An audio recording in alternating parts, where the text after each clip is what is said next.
Alright, kale nkwaniza ku SML News nga bulijjo lyotya n'omukwano gwaffe atugobera bale kutulaba tuli mu kitundu kyaffe ekyokubiri ne mukwano gwammwe Swengere Taata Kalibbala Kinawolovu wanyumya ne Kinawolovu muwoomya Saabataka nalikobera duzi nga ya Saabataka tetukanya naawe sikanya naawe definition ye ya Saabataka nedda sebo ya mulembe gwa irabutu ku mulembe guno ninze Saabataka ebirala nzikiriza. Do you know what Saabataka means? I saw you defining it. Nabona video.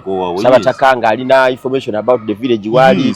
Ono yaida mwaka guno. Nze byenkuwa ile information kitukana kuba Saabataka. What makes you a Saabataka? Oyina information hiyo. Saabataka has information of himself and other people. Saabataka aba yateeka ku ebiramu by'abafu at least nga banna.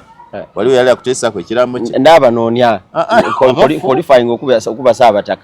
Ndanonya abantu ndiwe nsobola okwanti muze interesa ko ekiramu because ndikwenda kole kikwesiga omuntu okuteresa ekiramu aba alishwa nti toli sobola niwe mwene kukigemamu eri ekigambo kye tukoyesa mu lusoga kiyiza obutawo makumpewo ayi nga niwe mwene ole mwene asembayo okitegeera be yakwesigisa ebintu so Saabataka ebindi kola ekya Saabataka nze bwe mbawo tokoba Saabataka owawo you are 40 years and you say Saabataka ovuya Saabataka must be 80 years, 90 something. Yes. That's what you call it. So, although in Uganda, yes, Saabataka is reserved for Kabaka. Yeah. So, wobo kumpi n'Abaganda, togezanga ko kwita Saabataka. Nkireke. Baba loza nti wegeziza mu Kabaka. One person. Because Abataka bangi. Bawe bali kunkobera. Ne mukama w'Abataka ye Kabaka. Landlord. Saabataka. Landlord n'oluzungu Saabataka. Okay. Bwekityo bwekitegeeza. Yes, sir. Njagala kyonkitegedde kati mu paati eno ey'okubiri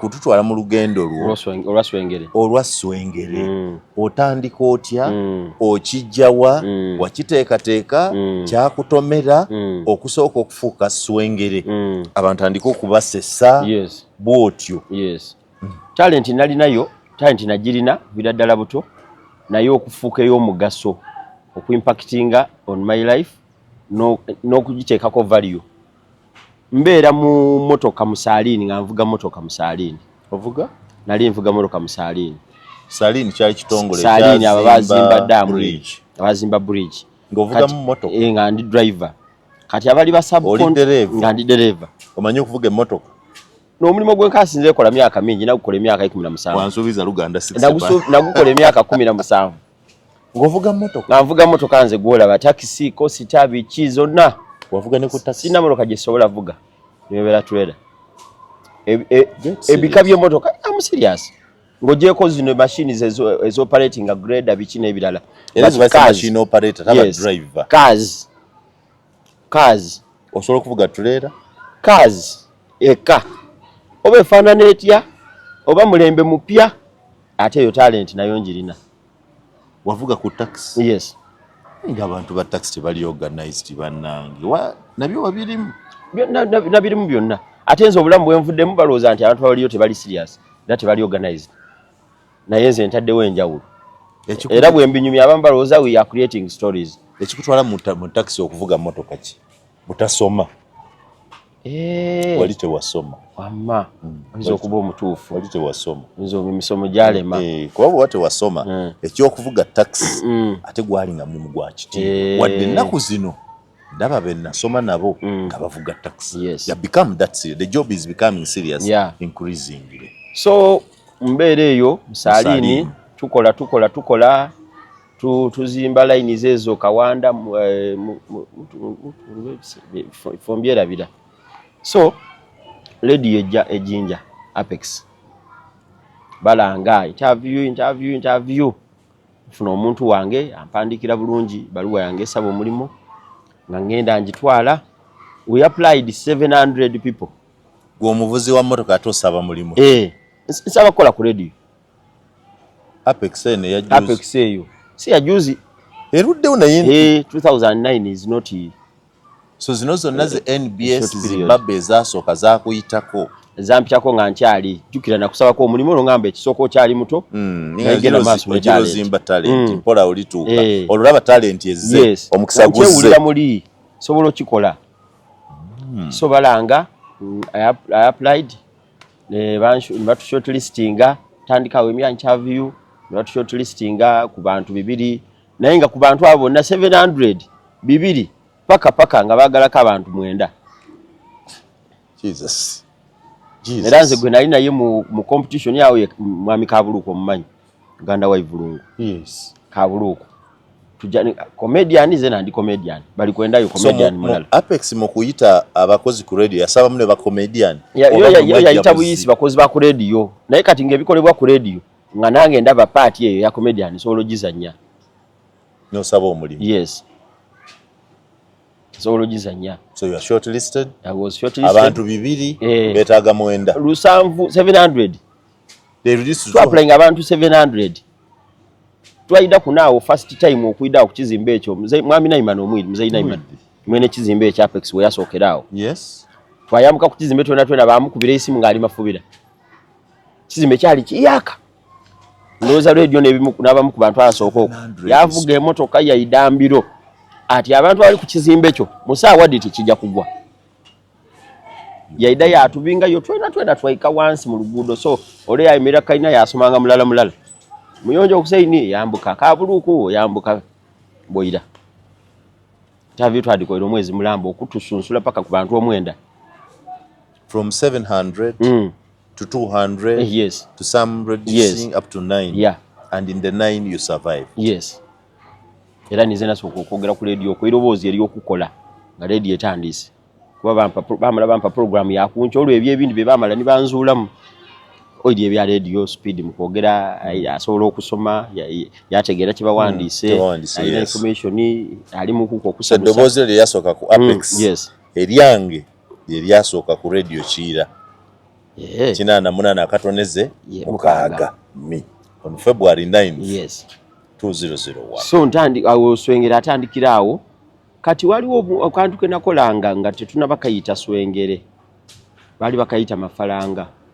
Yes. I see your name with Mafalanga something. Mama Kadondi ebyo bityo. Ainga biri mu line eyo. So bwe nava ku Apex najja ku Baba FM. Ngeidye najja ku Baba FM. Bayina nkole the same thing. Ai tujifunire erina erindi. So mukuyi yawo nze ni mvude ku Apex. Ogenda ku Baba. Ngere ekinzijja ku Baba. I mean ku Apex. Akantu akukena linkola kokka. Baba ke yakugula nga kayagala. Mwami Longido nangamba jangu tukole. Longido sibali yeku. Of course ndoza mukama ene yamulagira ati mulete. Okay. At that time you used to respect the procedure. Ngatasola kutukira inotuma abantu yajjanga kenda mukendere yamala yachuka njalo yakendera bintu abyekolera ni bwayagana kirina namukobe chokola. At that time was very procedure. So twatandikira ku Baba yali e Kampala odukira Baba FM yali e Kampala. Yes. Buti abayaka aba buti neyo je bafula musoloti. Kozi sorti yasoka kuba ya Baba. Yasoka kuba na Baba FM. Ne babiyomberamu. Ole bagimuguzani babanze nja kuba. Babiyomberamu okay katukoma. Bagimuguza. Okay tugende. Nga bona atunda ekite kyawo. Wafuna mu kasete. So ebwevaawo twaba tuta ku Baba FM yeidinda akati aye olina akantu ke wakolanga ku Apex. Kampala wali mirofuna coordination n'abantu bokakola nabo. Kuba abantu bali eno bayaka Lusoga tibalwidde bulungi ate nze nsubirwa emirimu mingi olw'Olusoga. Okusubwa emirimu. Babandeta kusimba emirundi 2. Radio Simba ofuna omulimu.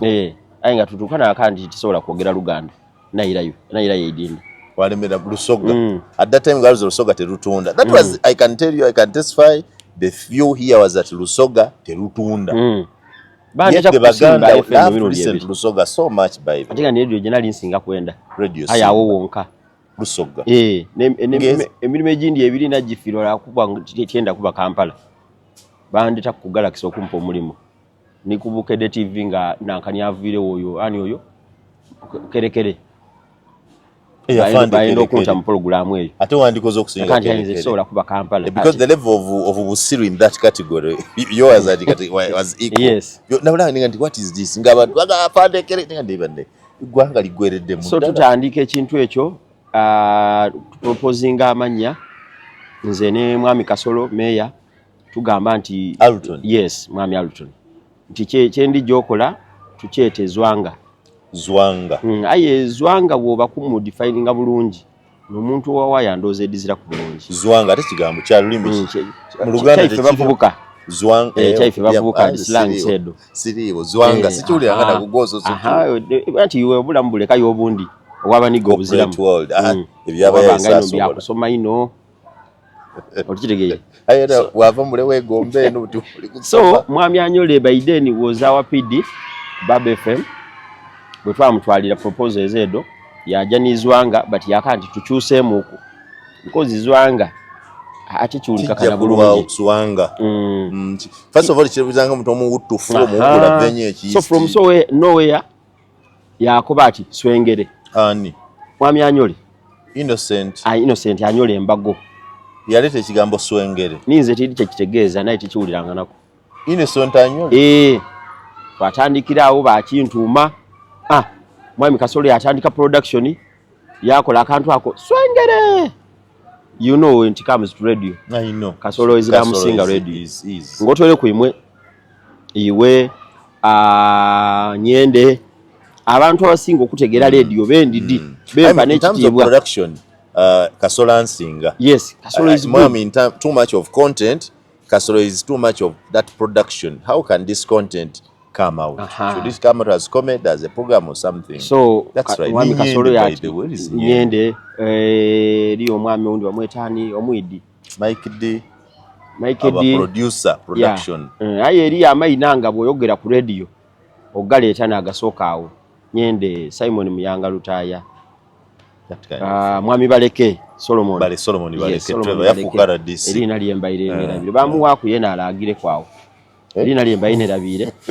So tutandika akantu ako kagema kubaba mu kyale kyaife kyebusoga swengere nga tisulandala nga kumukoloni bwentukanga ni bwobani tosobola kutyama nga tityaime swengere. Ekyo nakibona ku nga tuli kuziika omugenzi Abedaira nga swengera yakatandika awo okujja ku social media yali yakatandika WhatsApp yali yakaida Facebook yali yakaida nga nebiriwo byonka the idea of recording those clips to saturating started later. Era abasinga bungi ngotwere kubamu oti yabayirire awo okukola bu skits obu idea yava ku swengere.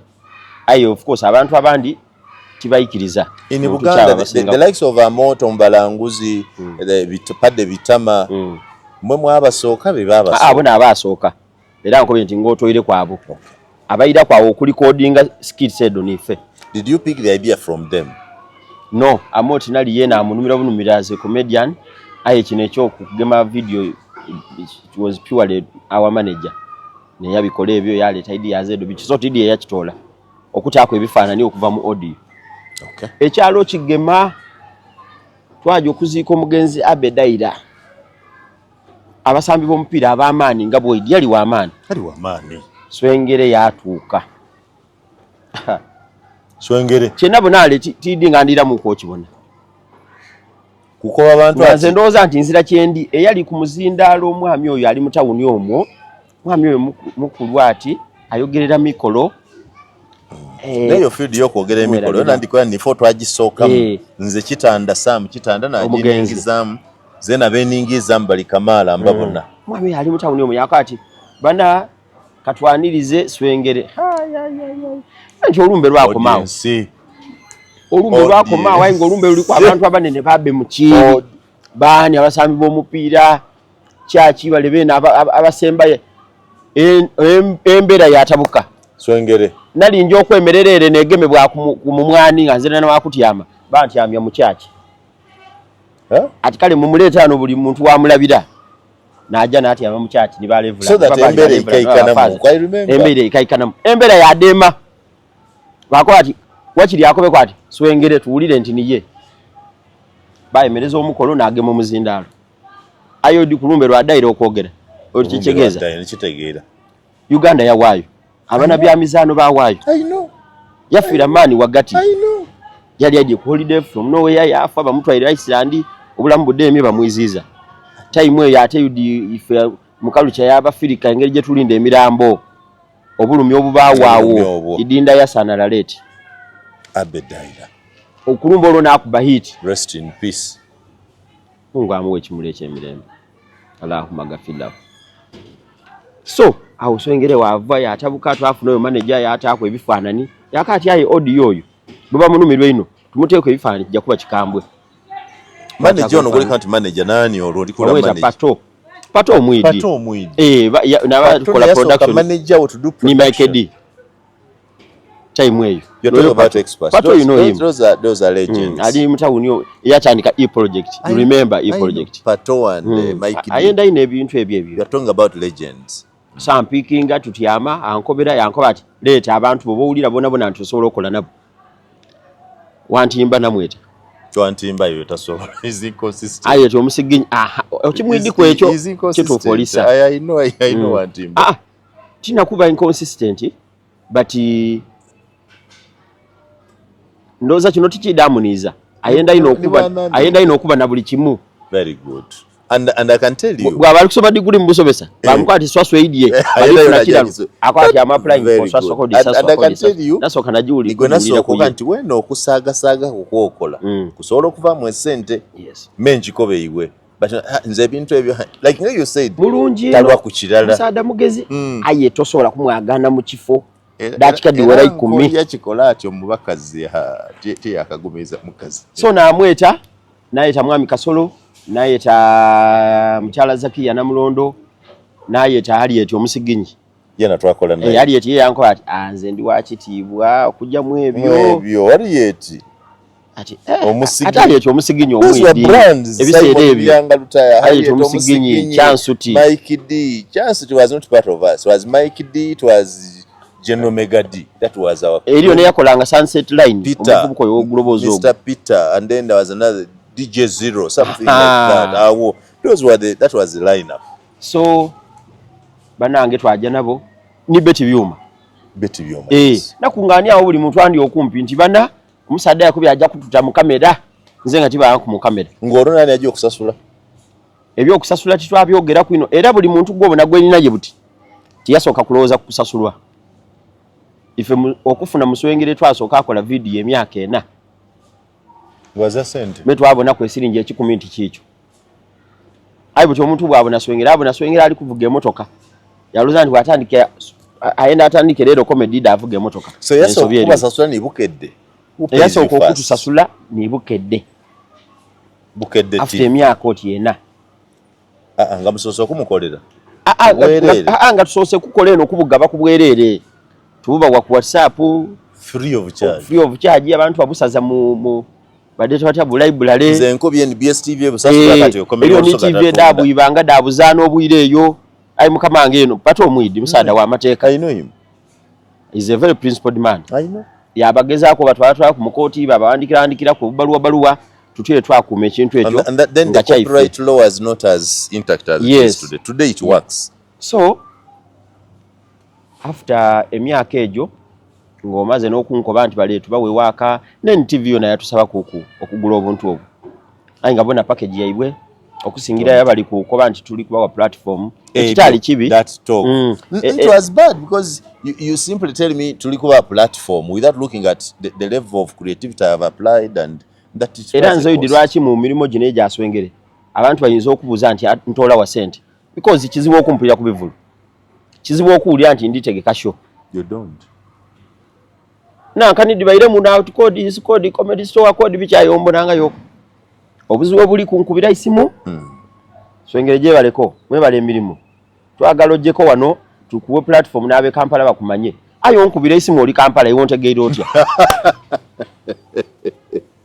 you are calling me from Kampala again you are saying I want to sell you to Kampala people tukuwa platform ebyo era nze kasologera ku kyakumpa platform babye concept zando butukuwa platform use your platform era nti we nafuirwa omukisa gwe side ya imwe eyo no NBS ali kwa platform ne NBS chali comedy olusoga tatunda siri kyera kibanga nekikomaawo bana abandi yali platform omwami bamweta Kagawa bambi yafa Mungu amuwe ekimule kyemire yali akola ku UBC yena yandeta ngera UBC eri kwenda waka mweno oyo ayira bona platform ogenda kulabibwa ensi yonna kandi butinzo okubone bwensi yonna yena ngatiri kulya male enkobe nti ki nti mbone wensi yona ina kanambale that no sense there odinga muswengere yena yenanze tini na kunoni kunenda abantu je banendamu era eno ninja kusoko kujitamu ekigere ngani mu parliament ayo idanga na kubitira era nabo kuluya abo okundeta ana abantu era bagwa kunze swengere je baleko tuli wano mu America tulina convention code convention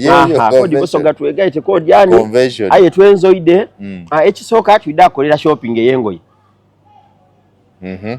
nze kunze swengere mbonanga abalako shopping yengoyi ekyo kubiri tuida kusuza of course ni wonde sobo inokunsuza oli kundeta mu America yenzira ayo nkobo ojja kunamba okunsuza mutani wa kama demba nja kusulawa era mbula mbwange awe twagemaganira ku kunima mbebe kulu ne yasooka okuyombera ensonga eyo nti ba artist okuba tola wano mwabatwala kuluya mwabadoga mwabasuza mu madiro ku sente daibwe mwabala mu bagulire engoye mubaliisisa mubawera accommodation bebe kulu oli kwenani abansuza mukoirime wa era ye yakoba ati nze oyo fulale tikamwiramu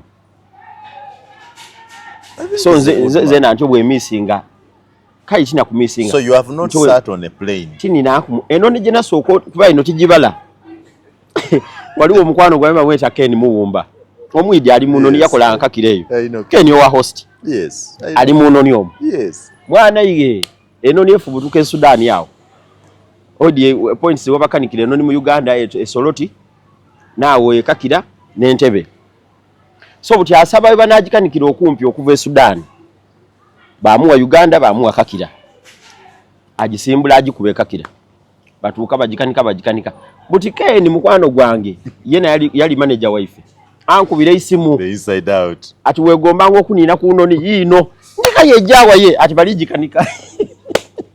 balijikanika bajakola wowe na bajeta road test flight the test flight road test yeba ya mfunye omukisa oba kujja kufuira omukanye nkoleke nkoba munange Kasolo inside out nkoba munange Kasolo yali alikola program bajeta sambagala lwairwa amukaga kuncho nakanti ochidi chetu endanga katonda achirese ati kayechi yatola in microphone ya bolwemba ntikeni ankobye balese noni okuva Sudan yabere digaba ko dibando ko dina blanketi ananga swengere ora cho bade tonde tanga oba ile bize mu bintu mu campaign ndoza eno bairo zoti nkali tukana oba ile tukana but bitu yambikola in their own time Kasole program ya mwami Kasole program yagikola ngali na matungu kayo tufunye omukisa gweno ni era bwe twabala ntuwaira abantu bavuma ife ezira yatusanukira muje mufwe muzira passport ensi tebaidi nti muli ku kodi munoni yali kukanika Kasola amaliriza program kusawa ina ai twabonanga nesawa ina twakoba nakoba Ken nti mpegayirire baba ngeno niye yechasimbulawo ati mwangu kwa balivuga bazungu nti Kasola akali kumpewo bali aba pilot babiri abazungu n'omwirugavu undi ati ayo kuno undi ati amekuno Kasolo yamaliza program twaye tuzira motoka ebiseera ebyo mengo botya ne motoka twaye tawaboda babira oti ndikola program oli mwa mukunzesa waboda bamweta mavimbo tugwa kupichipichi abantu abo enfufu eri okuvuga ku baba FM okutuuka ekakiro jidi ku kikaire twako omwana ati goba tugwa tuje jakulira bono banaba checking code of wawe where you from your name number batuluisa twayingira twayagana enoni tujagana bali singi sansiring so kujitwalagale bali sirika alambe sindika balongoza nanga kuno ndegomba bamaloji taka no bulungi but I love the courage you wanted to do that abavuzi bati nakandi kino kanjetole kanetole ku ekikwa nine kumera mucheka nize nasoka era nize nyano soka ndozo nokasembye badada bani nandoza tibaidi kyabawulira besibane tidali wedo kudaje omwana ayaseno ni eduma bwe malo okuduma batukwati mutiyame Kasolo yasoka yati amuku odi omwami Kasolo oyo ngeri abasomero ge yasomera mwagaga bazungu kodi namusagali jinja college balina obulambwa obwenda ulo era abo bona ni Morisani Chiria ba Juliana ba line ye yabali na musagali ti bantu ino babula mbuno bwaife bwaleda leda Kasolo asoka adema namukanti muganda wange jetwidiye iwoli muganda wange guno omukisa tufunye munene twendagana eno ni Kasolo era Katonda ono mwena idibwate kateke ebintu nonja kubateka teka you must namuikirizisa twangire enoni odi enoni ededi gabo buyambi tidiringa dine daba sabazi edindi yasimbula no simbulanga ni kabone edindi ndigule edende ndabirwambo ekiri batutaako ebintu kuki kumatu nze ngobugumu wenda bwaga butya waliwo n'omuwalaawo yena yali akolaawo kakiraawo nga yena tajininangako yena agigwamu omuzungu agidumya n'omwirugavu era awo bakole ebintu byaibwawo mwana ye noni yasituka kupaka nigale gabumuligale yaira wansi yakola kweti wekolere eti yaira fire brigade there is a problem bagisindi batwati mufulume okumana nali mugumu bagisindika bagiza muhanga babeta bayinginiya baida wo agema supana akanika bakona kona ku bagitereza ati abuti kiryoke bagifulumya ati aya muingire Kasolo ati zetiro omuntu oida kuingira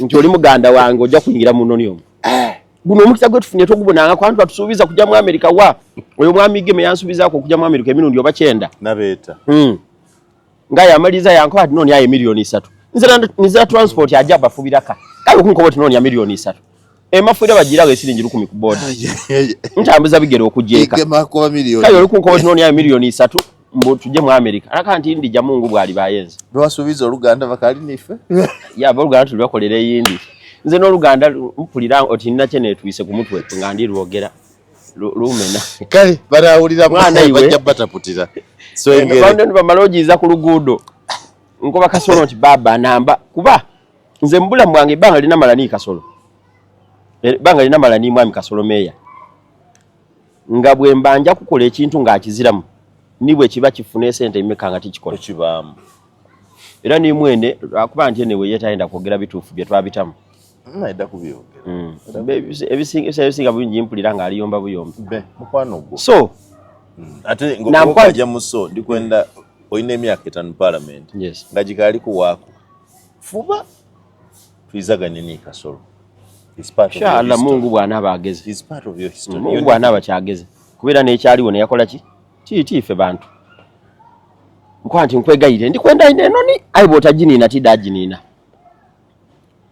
zeriyo ne yaida yankola ira ku ebintu ebintwala kuluya byona buli kimu yansasulira ngo yeko baja kungulya t-shirt bichi na mkwanti yanze tambula zenka ni Kasolo ati tusobola abatwala babiri nti mubireke mu Uganda muno ndi very sure ninze zenka akaloba ku enoni ediwe edit enoni eyindi nafuna ni visa okujje Canada kayawe kyandobera okujja kindi tidachi takumpewo bankobera ati kulugendo lwe muri kujjaku kuliko omuntu nze gwentenda kutambula naye nakanti mujje Canada ni visa tyagitolayo bane gayirira ko visa nti yaye enoni tino obulamu so limu olunkulunkulu obe olunkulu ni kaleke ensoke debeti bade tantonda ye kuba kukola omutima kyeguli kukoba nze tikaka mutima era nze I don't pretend tuniza gaina niwe nga mukulu wange aye nkuba isimu netonda mala naidukira kino ekyo mwana yige kuizayo kuno nitujityamamu kulu netuyambe eyaka eyambuka waigulu esala olugudo olw'iganga ndekera obonensi olobone inaira mu okutegeera nga tulibona madi ebe buse kunambe ne yekira ayenga buli muntu we yegemye ate ekirira tukengeri je bali baliji testinga bala abana nga kai baliji vugoti kai bana bavuga na kanisubalu wajikola ebyenda munda byawamu akanti fe tufuire ainga mutima andiko anti kizira buzibu ekisoka munone ne bwe nagwa bajatulanga ensi yona atufire kuno kiswengere yafuire omu munone nzenge ekyo kyendibala nakanti Mungu ni void and that to you words would make history tuiramu amagezo okutegeera nga tuize kakira nabuza bali nabuza mwami Ken kwali bali ole mu Sudani ole muzungu bakalubiriza okwogera nabo nakwa mwami Ken yaidi ko oluzungu olungi nti muna babuza oti tuvaawa bakoba ati tukoze test paka ntebe era ni bolinga code ku system nibo olinga ku system batukiri yalinze twetololera mwawo twaira ai kati entebe dachi kaime kade twamala mu ibanga era nze paka na butitikiriza amadigano ge wabona noza ngolo tuli entebe mene entebe nze naiti janga yoko entebe okusooka okujjayo nga tujjano na kyabazinga tiranga nayo okwo era nja kuirayo nga ndiye mu piti kulimba wallahi nakajja ku entebe mulundi mulala kuno na kyabazinga lo yali ava okusoma era okuvuga ku olotiranga yo kayinjaja duzi ajja kuira yasobera ajja kuira ogwokubi banzo okujja mweno okujja ku entebe ndojirwa naira so tuira batwa hatuva ntebe ayi mu ibanga tumaze we dachi kedita we bana 15 tidiwera tize just kwali kumi mutemi alwaliso atizo ati babo bayize jinja entebe ize na kwa mwami kasolo tumaze mwami kenyo yakati obona ke munini eno niye waire yakukanika road test code test ya test code flight test imwe mazo okuyigula we mixer genon kiwoire ati kiwoire akanti kizatabu olwo kutya kutwala olwo kasolo muino ye yali yajinina ku oba ingajagana omusaada waitu muganda wange era yene no nidibitirire nga Mungu amusasire n'obwame ya dozi aho yadinina ayisiya odalande do dakuulira namuliranga yajeno yajere zena njoni nedo ngoli meya atoli meya ngandie mupi ngoli emu ensobolo malebi aketanu kati ninya abaidakwa idakuninoje idakunina lwakuba eri adigabe ino yavwao Nibano bakaina do bana adigaba mbole adigaba ino ngasoba mukwano gwe so mwana iwe eyo nenoni yo kutwale yo tubaire kuki tubaire kuswengere bwotandika ndwala kuswengere so swengere oyo tutandika okumutamula niyo mufunamo recording obuntu mukamango oyo pato omusaada muzungu omwidi siva wana omwidi bulu akoba ati mperano episode ena kugwa mperano engeri jemu idi okola bino ebintu yatuwamu kwa kosa akokusoma mu kwa engeri yo kumanaging celebrity life ndoza yamananti tujja kuba bamani ino era nze ni kwentambulira yes aba preparing atuteka you are going to become celebrities nze mwami kasolo oyo kalibala gobeta jazz omwidi bulungi yakola ku VOB kalibala bulungi so era bino ebyo butaba buli wamu ojire wale mu babala okoze buli wamu oti emena buli wamu ne yabitu traininga no kukuuma omutindo okweta ku value nibo bango charging 15 ole nibo abanga ali kuwe 14 tojanga kukola oli wangu mmeka oli wangu 15 era nzawo tuchuse pause just so pato omwidukira kyakuba somesa celebrity life have you kept his lessons meze swengere oyitegeze okubanga abantu abankubire endulu olunaku olwasooka paka ni leero emyaka buti 15 bakankubire endulu swengera weze emyaka 15 tumyaka almost 15 awo sure kubukedde twaweze emyaka 10 nga waka ifali awo aye nkubye nti twasooka akola myaka 4 ejizira mu kusaso so you're going 15 years of swengere na abantu bensula na bemba nabo ku kyalo niwe ensula wene buli lunaku bambo nanga nfuluma waka ayi buli lwenfuluma bavayo mayumba gayo akati noyo ainga bakambo n'emyaka gentaidi so ebya Patrick byanamba okukikuuma paka kuleve era abantu abandi batufunanga bubi swengere yepanka swengere ebintu byakola tasobola bikola ku stage ainga akubye esimu tuli mu kwanti fe tukolera milioni ndala atujja bawayo emitwalo 5 waloba tujja bawayo 9 akantu tukolera kakaide that is it ndogerera emikolo aye abantu abandi tibandidi mu field eyo aye ekyo kyonka ekyo zena ne charging kendeza ku nze emikolo ncharginga mutwayi ni mwami kasolo nga tucharginga million dit ibiri mwami kasolo ndala zena ndala twatola kwa abiri twapangisa emotoka abiri twatama mafuta nze tisaba mugole lift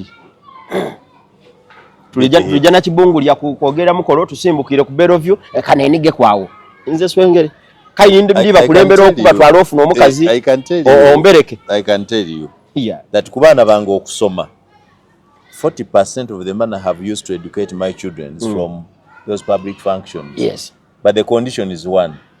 Nereta mwene neiza mwene. Mpangise motoka yange special percent nenkoko daimedemu tirwanira nkoko. Nze titwala sabuni ku mukolo. Era ne kwendagano dena agule nkoko ku Sunday nasiba. Kwendagano omwogezi bino bebakola baba sabuni ko dona kwa ku kikoti nti ebyo bityo ndakola gona bikola ne yali answazi. Kiva na kintu ku mukolo. Ebyo abogezi beba ibasukali. kai ompaire emitwala ana atanuka kairo okogerera omukolo kai ndibe sukali ekirendala now you can able say that you did this so awo bavani bakwandi swengere yepanka bwe bakoba tida ku mukolo gwo nga ntosaswire zero balance timala mukolo ni nkunonya sawa ibiri ndi kunonya mugole awo bangameire kodi esimu ewereko ya time awo bandi ayoni kodi ewereko omuliro bugweri mwezi naloba kufuna kuwaire tini wo mugole wampa omulimo baba ntuse twakola omulimo gwo bulungi guwaire bye swe ti kutandika kubinga mune sente anti balance tuyombe no kuyomba zero balance era nze buli yampa mulimo mukoba nti nsimbula ayo kabikola nkola mimi nduzi try to akakolera oyo Abitex nakola solo kube MC bulungi just ndoza abantu banti yabwabuti yaye ensobola sena nabirobera nti akabeyi nze ate byo nebituufu bide byabwe mpibi vaawo ate wasanga obukade bubiri oleka kasolo kala wena kala twatola kwana agent amwe saba bubiri nga bwange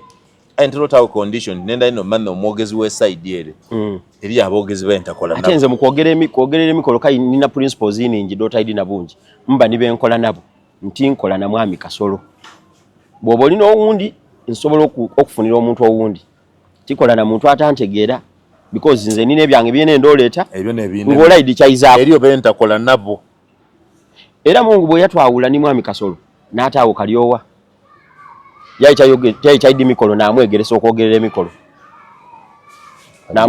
namuwa kwa comedy nga tujja kumukolo ajja kusimu bali musomesa yogeroti ate tiba side ya baba mba side ereta because ninze swengere baba ino kuba mu serious kai swengere omutereri yalo osobola kuba nazalo n'omugala ere yontayo balina bode donga mwami kalyowa ba mwami Kasolo abo kodi nasubira kujinja college bichi kalyowa ali kubona buli kito kokera nze nabeno nakola ebyange byaswengere byonna byonna omukolo gwanuma you are in control tisaba bantu sente ku mikolo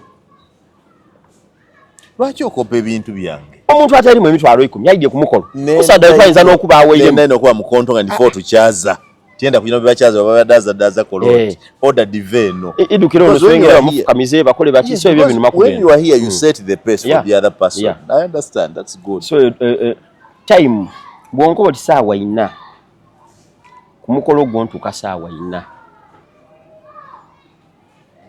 so engage nina nemikolo gye ntogerera kyogerera birthday kyogerera baby shower ebyo eriyo mwami yampako omulimo yagubisa mu mwami Esther Mirembe omwidi nababuza omukolo kikaki ayenga Esther engeri gye nayina yeino yali andidi identity kyogerera shower code baby shower kyogerera baby shower tidogera tetidikola don't do baby shower ayi yako omwami oli ati tayogera baby shower ayo kokwepanka aba radio tubaidire ko tunamwe center ida kugonda era oyo andidi mu bantu abandi standard munatuuka ku mukolo gwali kwalinisa okujja okuyingira ati mbu baby shower ankwandi mwani naze nze tyogerera baby shower ate nze tiri asende da mukolo nga nkali gukola ndiri yanga guweire so engedi ebintu byankola ne esente obadi mpana aditola naditwala mu centenary bwe tutuuka ku mukolo ati baby shower nakanti jja kwogera mukolo ogwo ni mwami Kasolo aliwo namukwanti ayi dada sente daife diriyo kanje ndino ne ndibaletere ayi ngaswengero wasaawe nzira na chaigulo naja natola ye sente de batuwa mwame bamweta isipo na adibayiriza kati nze njiri kyogera baby shower keep it that way so yo ni swengere kyovobona abantu abatandidi bakalubirirwa obulamu bwange kundagana awo ndikutambula ni masuti gange mbutuzaniremu wambona kunganzana ngandi nti so idukira kyewaso kyososo kuboti batondagana mbutuzaniremu kubona muyango omutuuka ko musada yalinga muzibu those are the principles aye mu bintu byange ebyo byenetola tola mpaina abantu ekitiibwa so ano boli musuti tokola swengere bwe kiba kyetaagisa aye eri okundagana butene Kampala before kyebyebe ebye nakabana kodi akamwezi tikabeyi we naswengere jakula byebe akamwezi tikabeyi fo biri muno ondagaine kwa akamwezi kula mwisa bulungi kwa ile kitiibwa nzanyiramu really nze ino talent yange baida abantu abayita itani ya talent difedino nabo kipayinga space ayinga tibaliment kubawo tulina abatali bembi mu music tulina ba comedian mu comedy nabo boyagananga buli lwo mwagana abamwe ebyo era bwatuka abantu ayinda permanent aliwo bamane nti oyini gundi azana comedy egundi kubona nakubona ngoingira mu masuuti oti era batakati oyo liswengere era no yo buchiwa you branded no I love your principles era bwonkobo oti tuzanire muntu batutibwe bakola nino obuzibu n'abantu abalowooza nti tuzaana kubo oba wakatuuka wati totuzannyamu ne wondese totuzannyamu comedy ninza n'obutayira mu kwogera niyo because you are crossing your line abantu abandi okumpi bandidi. Now that you have joined parliament, are you still willing to keep doing the Swengere episodes? Nko byekisobola kuva ku Swengere. Twali twakawangula akalulu twakola contract ni Bukede TV ya myaka 3. Era bwe ndi kumaliriza wano ndi kujja idinda kukola shooting. Yeah, Swengere. Wife tu shootingira. Nze tyaida ku Kampala. Mbunfuse Swengere ndi wakabi sula Kampala. Era Kampala ntandi so sula yo nga nfuse MP. So episode Swengere wo mufunyemu. Byonna n'obwe MP bwaida lwa Swengere. Mpita obwe MP tubusobola kuwa Swengere. Ayi Swengere yampa obwe MP. So tosobola kuva ku Swengere. Obwe MP tibusobola kumpa Swengere. Ayi Swengere asobola kumpa buli kimu. So sigale muswengere. Tova onanze ba politician abasinga ebizibu bya singa ofuna basada wetu ni bakazi baitu. Nze tijja kubifuna. Olwo exposure Swengere je yampa. Nze najo jam parliament ngazira kitibwa kiriawo kyentabanga kunacho kumpi. Nga n'abandi just decline nti weti kubone. So uti nja kusembera minister kiyanku byendulu. Che guno mukisamba itikubonangako. Alisembera kujajja. Oyo embozi yange ni kasoko ditwajibona. Oyo banku kusaku ku mukikapu bantu aleyo wa betayo eneri farm betayo batya Kisozi ba checkinga twingira mu motoka twabita mu kidiba twajaba nabuza nti kiyatu wano twidye Museveni hali wale twidye kumubona nti nani ngani distance wali mubona nakanti nzira kyemwenda ndoza nize na soko kikola kuri kodi okwingira mu state house no sigala mu motoka wochidi because nali na gwe you can't even allow it nabakoba nti wano bamunditira wo mundite walubona Museveni kiva mu motoka yakukola ki bankoba ati kakati twegayiridde ne bwo yagala kufuka no yagala kola kitovo monti yi nayi ne bichupa byange byetunwere mu amadi nabiduza nti twava usawa musanvu ekirungi nayi kirire ino gofuka mu bichupa otafuluyime nakanti nze nzira kyemwe ati ule wa record ofunye omukisa enso ogimaze nti be ayi embozo of course tienda kujiza eri ajiwa yobundi atogera mazima president ati nzira bwetavubwe menja mukobaki kyajo owulira ku myaka ejange ngabe ensanvu bayine bogere na itawulira bado we myaka na mkowe nti koloti ero tuyasindikiza gatwegendereza obulamu bwe mu comedy embozi tegwayo tebankadde katumulemu kali bwe tukoma wati ne Swengere tuli bakubya bufuzi Swengere ate ko okulaba Museveni bwe tumaliza party nze sa yanga busaaya obati